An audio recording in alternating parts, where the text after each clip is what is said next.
Agora o pessoal vai ter que entrar. Ah, é? Quem sair todo mundo. Acabaram de falar. Você quer ficar segurando, não? Só você agora também vai equilibrar assim. E renivelar, né? Isso. Vou ficar essa clarão aqui. Você pode vir mais para cá, até, se você quiser. Né? Como fica melhor. Ainda aparece aqui a onça. Isso.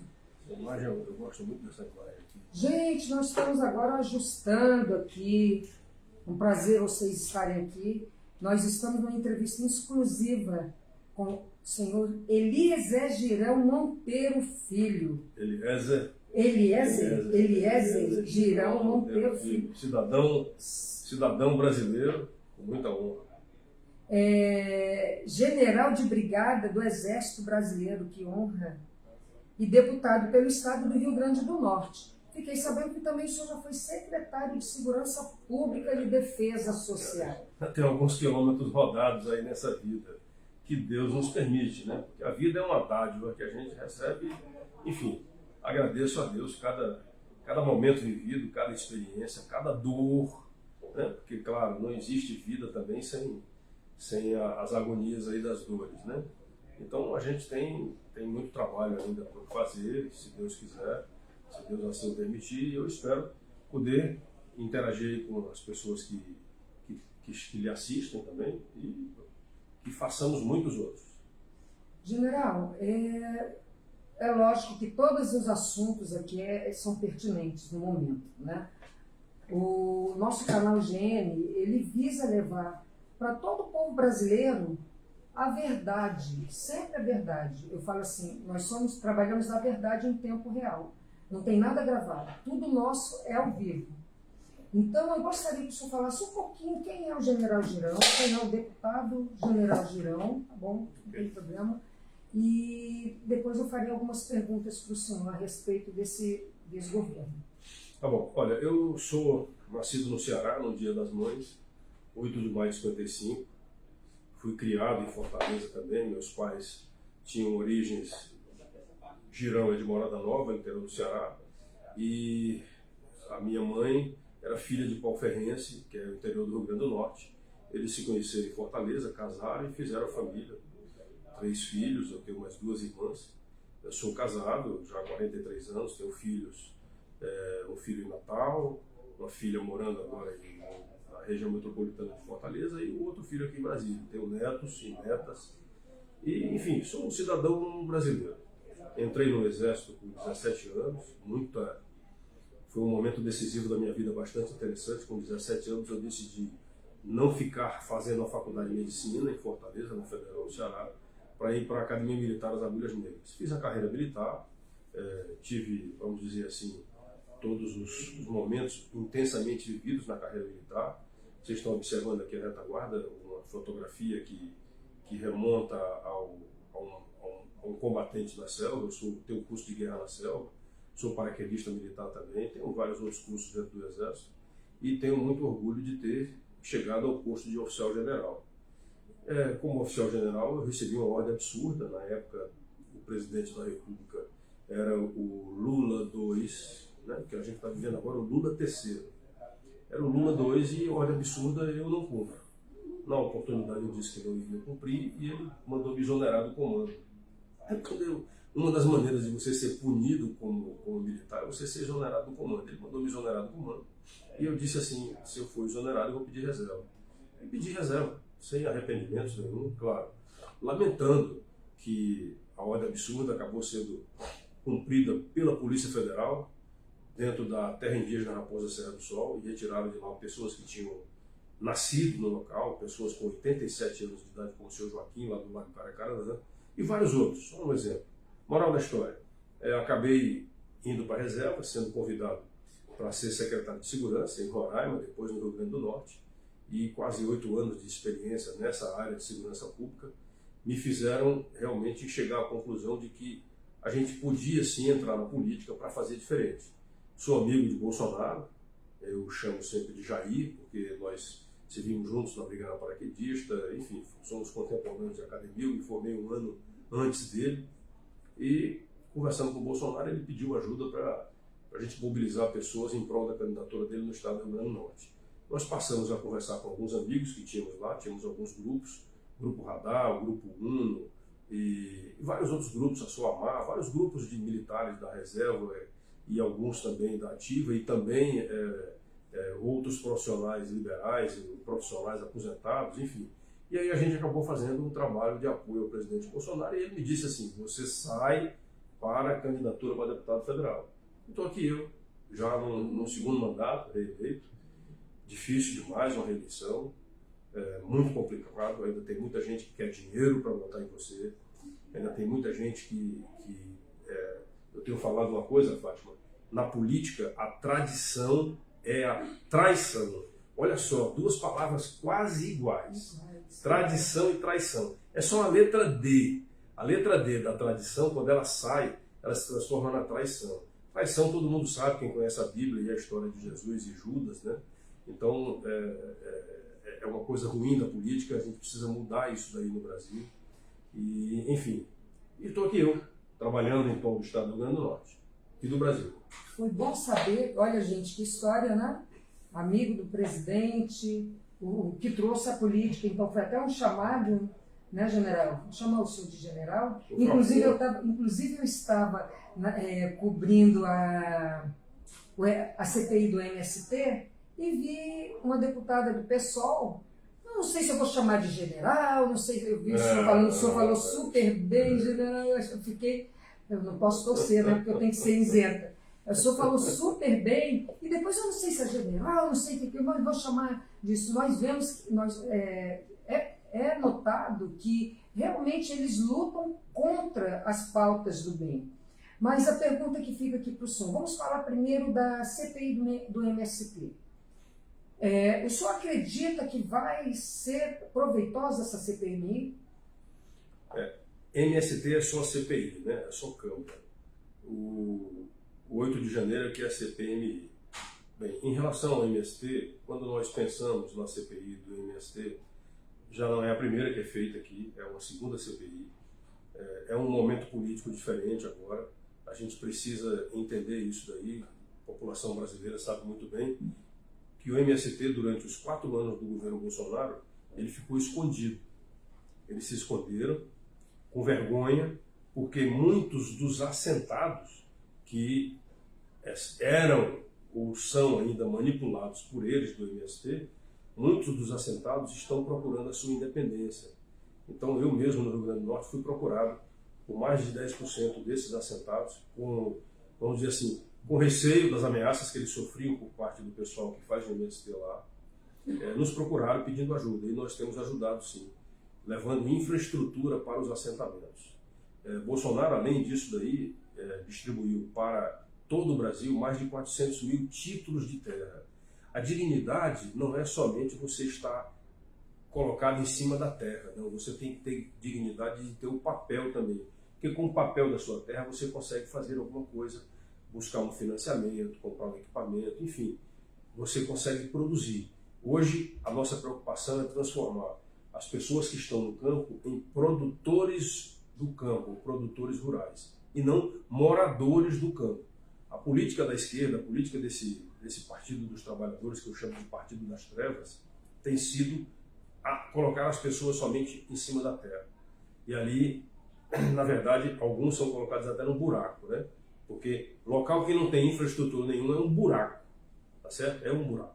E a gente tem procurado transformar isso aí num local produtivo. A CPI do MST vai mostrar isso daí sim, vai identificar essa promiscuidade que existe entre o governo central, o governo brasileiro hoje, feito por esse Partido das Trevas, com eles, e vai mostrar os atos, eu não digo criminosos, eu digo terroristas, porque vejam só, os atos terroristas deles não se limitam só a invadir fazendas produtivas, e destruir máquinas, matar animais, não, os atos deles também são de invadir sedes de institutos, sedes de ministérios, até mesmo tentar invadir gabinete de deputado. No meu caso, há 1 ano e 3 meses, no Rio Grande do Norte, o MST de lá tentou invadir o meu gabinete e pichou a entrada, o estacionamento do meu gabinete. Ficou todo pichado, os vidros da frente, a porta da frente foi tentado forçar. e até hoje ninguém foi preso. Então, a CPI do MST precisa mostrar esse engajamento deles, esse cabresto que eles querem colocar nas pessoas que precisam ter terra para produzir. E vai mostrar a diferença entre o profissional das invasões com o cara que quer produzir no campo, a mulher e o homem que querem produzir no campo. Lembro mulher porque tem muitas mulheres, sim, que fazem parte desses assentados, que são as chefes das famílias, que elas são produtoras. Elas têm capacidade de produzir, têm vontade de produzir para poder sustentar as suas famílias. A mulher é a base da família, né? A grande sustentabilidade da família é a mulher.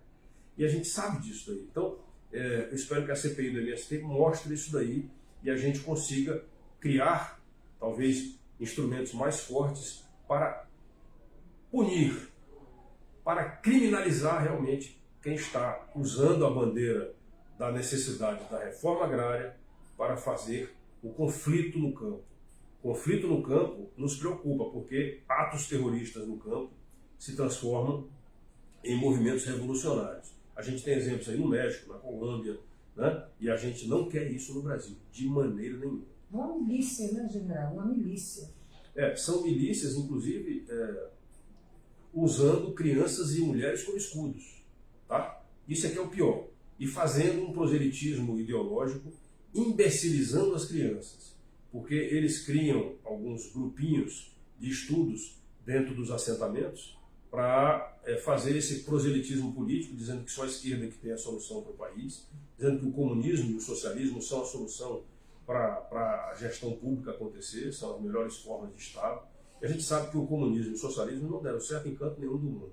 Estão, inclusive, sendo desfeitos. Às vezes até com conflitos entre eles, né? Essa semana foi maravilhosa aqui em Brasília. Olha, se não fosse a votação de ontem, que eu lamentei muito pelos acordos feitos e a negociação feita, mas essa semana foi maravilhosa porque a gente conseguiu identificar essa semana um conflito entre a esquerda sul-americana, que o Lula III trouxe para cá, depois da fala do Lula III defendendo o Maduro podre, né? Porque eu não sei se é o podre Maduro ou o Maduro podre. Dizem que a ordem dos fatores não altera o produto final. Então eu acho que esse ditado aí está certo. O podre Maduro, junto do Lula III, também está fazendo igual aquela história das frutas no cesto, né?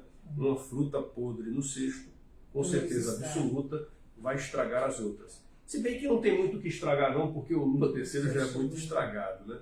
Então, o apoio dele ao Maduro não foi compactuado com os demais líderes aqui, e dois deles tiveram a coragem de externar isso daí, né? O presidente do Uruguai e o presidente do Chile, os dois que são de esquerda, disseram que não concordam com a postura do Lula, dizendo que a Venezuela vive uma democracia. É claro, se vivesse uma democracia, nós não teríamos mais de 7 milhões de venezuelanos fora do seu país, migrando aqui para o Brasil, para a Colômbia. Nós vemos eles aqui, muitos venezuelanos, muitos venezuelanos aqui em Brasília no sinal, pedindo dinheiro, com cartazes e tudo. Só voltando ali atrás, só para dar uma pausa aqui, general. Em Brasília existe uma escola chamada Sem Terrinha. O senhor estava falando dessa alienação, eles já começam desde com as crianças pequenas. Eu vou aproveitar então o espaço, o senhor como general, o que aconteceu no dia 8, o que o senhor pode dizer da postura do Exército quanto a esses atos do dia 8 de janeiro?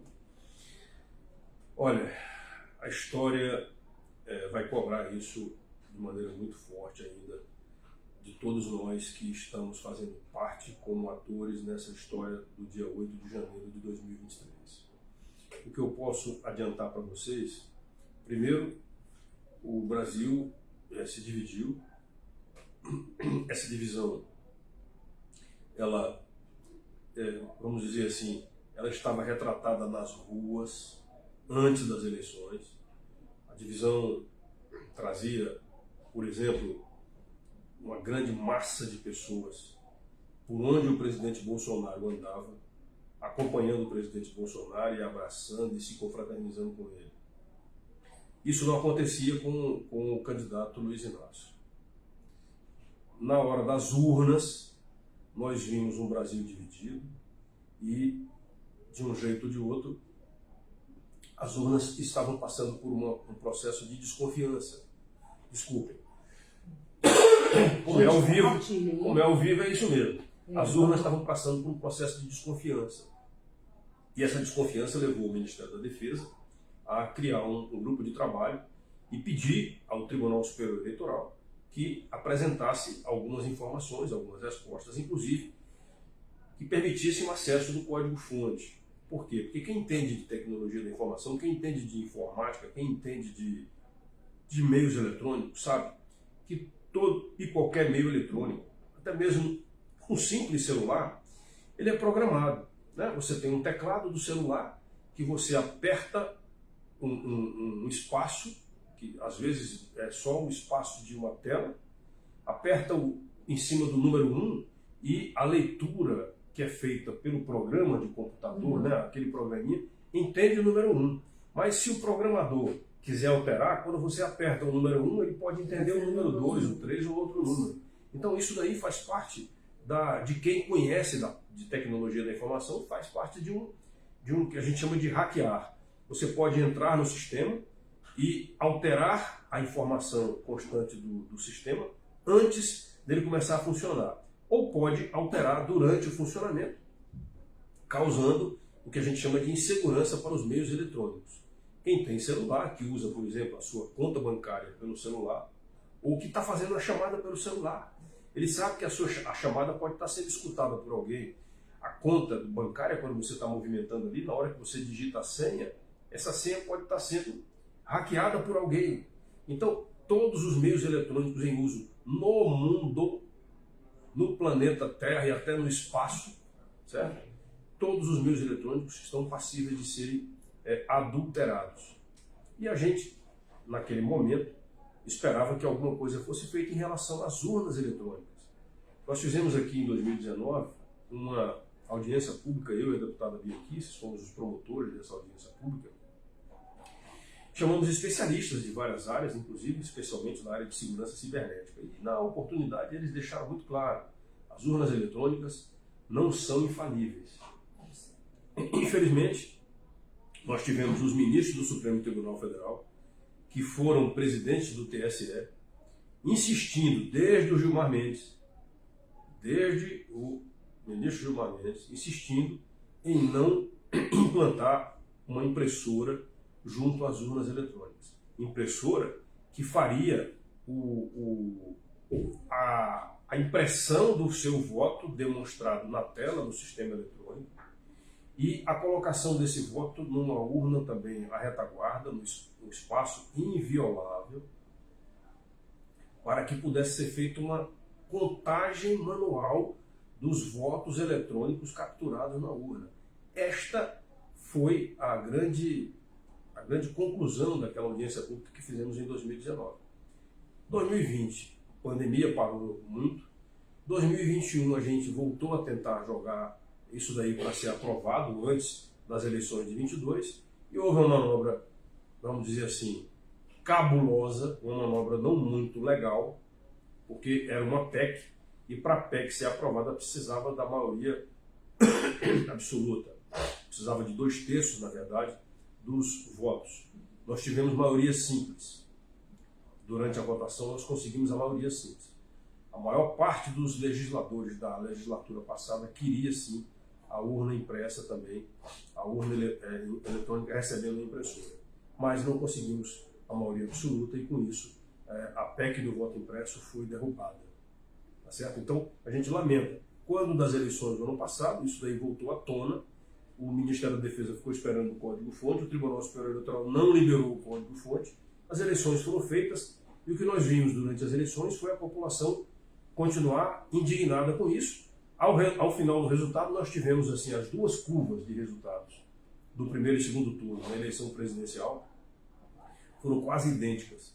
Uma coincidência que a gente sabe que é difícil de existir nesse processo eleitoral. Então, a população terminou as eleições, houve a proclamação do resultado. Durante o processo eleitoral, ainda lembrando, os juízes do Tribunal Superior Eleitoral, por várias vezes, tentaram calar a voz daqueles que queriam mostrar a realidade a respeito do Lula da Silva, o candidato, que hoje é o Lula terceiro. E o Tribunal Superior Eleitoral todas as vezes nos rechaçava, nos proibia, por exemplo, de dizer que o Lula era amigo e apoiador da ditadura da Nicarágua, da ditadura do Maduro, né? Que agora se configurou com a visita do Maduro aqui em Brasília essa semana. Então, quiseram mascarar muitas coisas. Não queriam que a gente dissesse que o Lula é um descondenado, que o Lula é um bandido, porque o cara foi condenado em 3 níveis, em 3 instâncias diferentes da justiça, em vários processos aí que ele e os companheiros dele, né, os companheiros, ele chama companheiros, ele e os companheiros dele, todos condenados, inclusive alguns pagando indenizações e pagando acordos que eles aceitaram fazer com o Ministério Público Federal. Moral da história, a gente teve que aguentar esse cara ser candidato, depois esse cara ter sido eleito, depois esse cara ter sido diplomado, e na diplomação nós vimos a nata da sujeira do Tribunal Superior Eleitoral, com o Ministério Público também envolvido. Nós vimos a nata da sujeira, quando um dos ministros do Tribunal Superior Eleitoral passou na frente das câmeras e cumprimentou o ministro-presidente do Tribunal Superior Eleitoral, dizendo: missão cumprida. Missão cumprida de quê? De botar o descondenado na cadeira de presidente da República. A população brasileira ficou indignada com o resultado das eleições, grande parte da população foi para frente dos quartéis pedindo ajuda daquele poder que a gente chama de poder moderador. As Forças Armadas brasileiras sempre fizeram parte do poder moderador. E dentre as Forças Armadas, quem mais tinha confiança, né? Eu usei o verbo no tempo passado, quem mais tinha a confiança da população era o Exército Brasileiro. Exército que eu me orgulho muito de ter sido feito parte durante 36 anos e que hoje, infelizmente, eu confesso para vocês que eu tenho vergonha. Tenho vergonha não da instituição Exército Brasileiro, a instituição de Caxias, o grande pacificador da nação brasileira, mas vergonha daqueles que hoje fazem o comando do Exército Brasileiro. Vergonha porque realmente eles aceitaram uma situação de subserviência e eu realmente lamento muito esse momento da história do Brasil. E, enfim, essa é uma realidade que a gente está vivendo, as pessoas vão na frente dos quartéis. Aqui em Brasília, no QG do Exército, aconteceu uma manifestação sempre, no Brasil todo, mas aqui especialmente pacífica e ordeira, até amanhã do dia 8 de janeiro. No dia 6 de janeiro, isso foi acordado entre eles, de que eles seriam autorizados a se deslocarem pela esplanada, descendo o eixo monumental até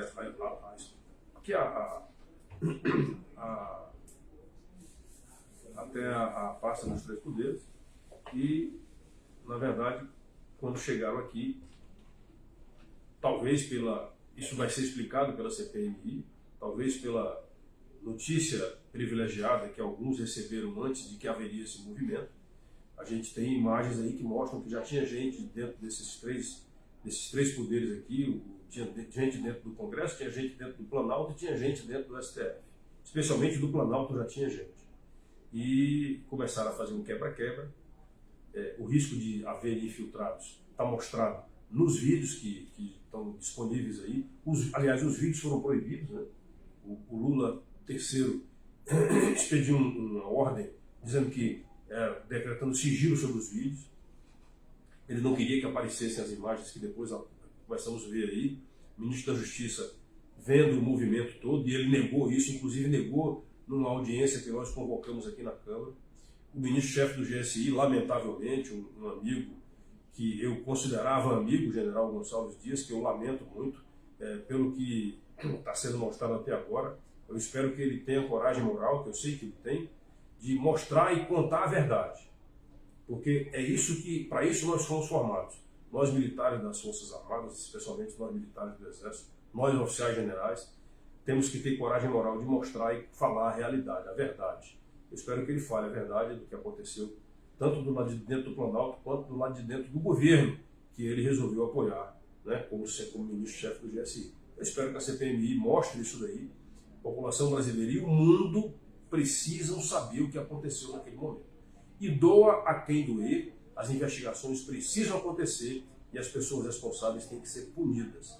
É inaceitável o que aconteceu em 8 de janeiro nesse sentido, mas é inaceitável também a condenação que patriotas brasileiros, homens e mulheres de todas as idades, que foram às ruas defender a verdade, defender a liberdade, defender eleições limpas e seguras, tenham sido criminalizados e continuem sendo criminalizados por uma esquerda, que eu digo, vagabunda, porque para mim, eu repito, quem tem bandido de estimação para mim é tão bandido quanto o bandido.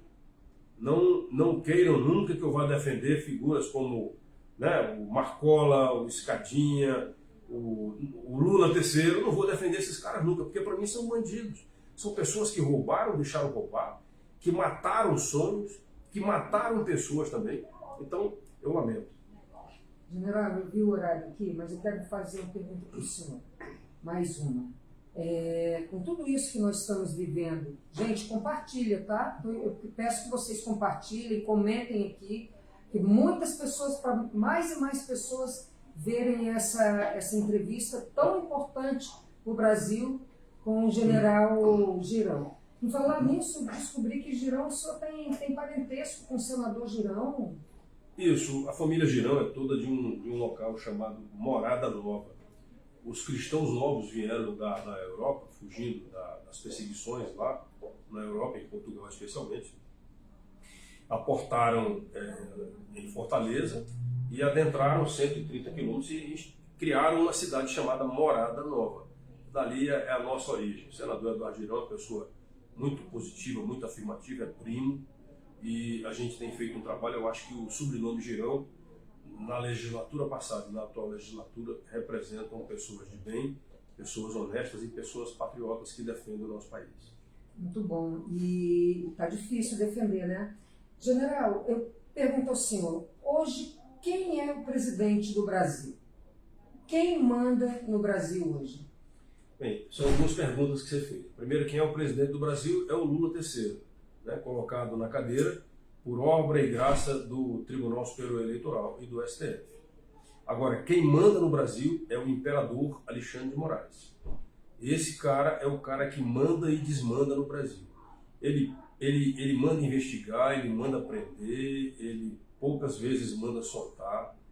Ele não está nem aí para os demais poderes. Ontem, por exemplo, nessa votação nossa da MP, que o Lula III reorganizou o Estado brasileiro, nós aqui na Câmara soubemos de que, e por várias falas aí de políticos da esquerda, de que independente da Câmara votar ou não a MP, eles iriam trabalhar do jeito que queriam, porque eles tinham o Supremo Tribunal Federal do lado deles. Essa fala principal começou semana passada com o ministro da Justiça. Um ditadorzinho, aliás, um ditadorzão, né? Com todo respeito, eu não gosto de falar de ninguém, mas ele é um ditadorzão, ele é muito grande, né? Grande verticalmente e horizontalmente. É um ditadorzão que disse que, independente da MP ser aprovada, a gente vai trabalhar sempre porque o Supremo está do nosso lado. Vejam só, que saudade do tempo da desarmonia entre os poderes, porque a harmonia hoje entre os poderes está regada a churrasco no Palácio do Planalto, a distribuição de dinheiro, né? Eu me lembrei do programa do Silvio Santos. Quem quer dinheiro? É isso. E vejam só, o pior de tudo não é isso. O pior de tudo é que esses recursos, essas emendas parlamentares, 1,7 bilhão foi liberado essa semana de emendas parlamentares. Eu soube que liberaram emendas parlamentares minhas. Eu não votei com o governo. Agora vejam só, o governo libera a emenda parlamentar porque a emenda parlamentar ela é o Congresso Nacional que aprova, certo? O Congresso vota e aprova o orçamento, e dentro do orçamento estão as emendas. Isso vai ao presidente da República, que na época do ano passado era o presidente Bolsonaro. Ele sancionou o orçamento de 2023, que está sendo executado, ou deveria estar sendo executado, pelo Lula III. Então, esse orçamento, essas emendas que estão sendo liberadas, não é a favor para votar a favor do governo, não. É a obrigação. São emendas impositivas que têm que ser liberadas. Então, eu não entendo esse tipo de negociação. Quem aceita esse tipo de negociação, para mim, está sendo enganado. Ou por boa fé, ou por má fé. Tá certo? Lamento muito isso daí. Não é assim que a gente deveria aceitar fazer política. Por isso que é importante você que está assistindo esse programa, você procurar se esclarecer, passar informação para as outras pessoas, para dizer assim, olha, o dinheiro que está sendo liberado é obrigação do governo federal liberar. Ele está usando isso como chantagem, é instrumento de chantagem. Se você não votar como eu quero, eu não libero. Bem, é aquela história, eu não votei como eles queriam e soube que 1 milhão, por exemplo, num dos recursos, liberaram 1 milhão para fazer uma estrada no município chamado Caicó, lá no Rio Grande do Norte. Então, obrigado pela liberação, mas é obrigação, não é favor. Tá certo? Eu digo obrigado porque eu sou uma pessoa educada, mas é favor liberar, é obrigação liberar, não é favor. General, qual é a solução que o senhor consegue enxergar atualmente para o Brasil? Olha, existe uma solução dentro da Constituição. A solução é o imperador precisa ser chamado à responsabilidade pelo Senado Federal, que é a casa legislativa que tem esta atribuição. O imperador e os demais que estão participando dessas negociações cabulosas, escusas, né?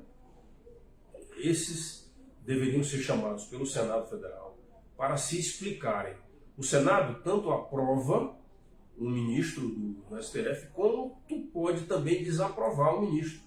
Então, o Senado Federal tem que cumprir a sua parte. Eu peço a você, conheça quem são os senadores que estão contra isso daí. No Rio Grande do Norte nós temos um senador, na verdade uma senadora, a senadora Zenaide, ela defende o Lula terceiro, ela não quer chamar a responsabilidade os ministros do Supremo Tribunal Federal. Os outros 2 senadores, Stiglitz Valentim e o senador Rogério Marinho, esses querem sim chamar esses ministros à responsabilidade, chamá-los para se justificarem no plenário do Senado. Você que é de qualquer estado que você seja, veja nos 3 senadores quem está contra e faça pressão em cima deles. Vá conversar com eles e diga assim, o que está acontecendo, o que é que você não quer? É assim que tem que ser, é o eleitor que tem que prevalecer ao final. Tá bom? É a vontade do eleitor que tem que ser mais forte. Mas aí, general, não vai bater logo ali no Pacheco, e o Pacheco não deixa nada seguir? Olha, se os senadores, em sua maioria, apresentarem essa demanda ao Rodrigo Pacheco, ele vai ter que ceder. Tá certo? Ele vai ter que ceder. Uma pena que hoje a gente não tem a maioria. A maioria no Senado são 41. Acredito que se fizer uma conta de chegada hoje, aí, talvez a gente chegue a uns 30, 32. Falta pouco. Antes era pior. Antes a gente só tinha uns 10, 11, 12. Agora a gente tem mais. Então tem que pressionar, tem que conversar com os senadores e fazer com que eles entendam a vontade do eleitor. Afinal de contas, soberano no Brasil é o povo brasileiro. Tá certo? É para ele, é para o povo que deve ser destinado todos os nossos esforços. Tá certo? Eu fui dormir, essa madrugada eu fui dormir às 1h da manhã, 7 horas eu já estava em pé para poder participar de uma entrevista via rádio com o nosso pessoal do Rio Grande do Norte. E de lá sair para cá, pai foi ao MEC, já é a correria, é a vida da gente. Então, estou vendo aqui que a assessora já está no pé. Que tem outra entrevista agora encadeada aí. Então, eu só quero que o senhor dê uma mensagem para os brasileiros aqui em Brasília, no Brasil e que estão em Boston assistindo. Qual a mensagem que o senhor deixa para esse povo que está tão assim desacreditado desse desgoverno? Olha, o que eu posso dizer para vocês é o seguinte: o Brasil já passou por muitos outros desgovernos, muitos outros. Já reagimos por 3 vezes na história à implantação do comunismo no Brasil. O Lula III já disse que quer implantar o socialismo no Brasil. Por isso que os ídolos dele são o Maduro, né, o Noriega, o Ortega, esses caras todos aí, Fidel Castro, são os grandes ídolos desses caras aí que fazem hoje essa esquerda brasileira. O que eu digo para vocês é o seguinte: o Brasil é um país muito grande, é um país muito rico. Nós temos, sim, que deixar de ser o país do futuro e sermos o país do presente. Eu estarei, enquanto Deus me der vida, usando todas as minhas forças e a capacidade de raciocinar para trabalhar para que o Brasil seja o país do presente. Eu não sei se isso vai ser possível hoje, amanhã, depois da manhã, daqui a um mês, um dia, um ano. Eu não sei quando que isso vai ser possível, mas eu estarei fazendo todos os esforços para que isso seja possível o mais cedo que a gente consiga. Tá certo? Fora isso daí, o brasileiro precisa sim, cada vez mais, ser melhor esclarecido a respeito da política, votar por conhecimento, votar por convicções políticas. A política é importante para a vida da gente desde o momento que a gente nasce até o dia que Deus nos leva. Nós dependemos da política para tudo. A política está nas ruas, a política está em casa, a política está no trabalho, a política está em todos os locais. A gente precisa da política para tudo. Então, agradeço a vocês a audiência, me coloco à disposição para outros momentos que a gente tenha e digo para vocês que eu não desisto do Brasil, porque eu tenho filhos, eu tenho netas e espero que Deus, quando a história for escrita, as pessoas que lerem digam assim, olha, aquele cidadão chamado Eliezer Girão Monteiro Filho, filho de Dona Elita e seu Eliezer, esse cabra aí fez a parte dele, cumpriu o papel dele, tá bom? Forte abraço a vocês. Muito obrigado. General, nossa, que prazer falar com o senhor. Que prazer, gente. Aqui direto do gabinete para o canal GNC Web TV, levando para vocês essa figura nobre. Tenho um prazer enorme de estar aqui. O senhor sabe que eu estou no pé do senhor há muito tempo, né, general? Mas eu vou continuar aí nas comissões atrás. Gente, nós agradecemos, mas só um pouquinho, tá? Deixa o general aqui passar. Eu vou levar ele para fora. Eu quero dizer para vocês também o seguinte, não saiam agora não. Essa imagem que está aqui a retaguarda, ó, essa imagem aqui é a imagem do guerreiro de selva. Hoje, dia 1º de junho, é o dia que nós no Brasil aqui dedicamos ao guerreiro de selva, tá? Aqueles que aprendem a defender a maior parte da região do nosso Brasil, que é a nossa floresta amazônica, tá ok? Então, aos guerreiros de selva, meus cumprimentos, a todos aqueles que reconhecem a força também, a gente consegue continuar trabalhando. E aqui ao lado tem uma homenagem que a gente também faz a todas as onças das nossas vidas, que são aqui, ó, você pode tentar mostrar aqui a onça bebendo água, né? Aqui a imagem da onça bebendo água. É uma pena que a imagem está invertida, mas aqui tem as leis da guerra na selva. E dentre essas leis da guerra na selva, eu chamo a atenção, procure a surpresa por todos os modos, tenha em vista o objetivo final. E outro, pense e haja como caçador e não como caça. Estamos caçando essa esquerda maldita que se apoderou do Brasil. Muito obrigado, bom dia. Bom dia. Gente, que emoção. Deixa eu ir para ali, porque eu sei que... Mas eu não vou desligar não, gente. Eu estou saindo aqui, porque o deputado tem um monte de pessoas esperando e a assessora dele já está aqui no nosso pé. Mas olha, foi uma das melhores entrevistas.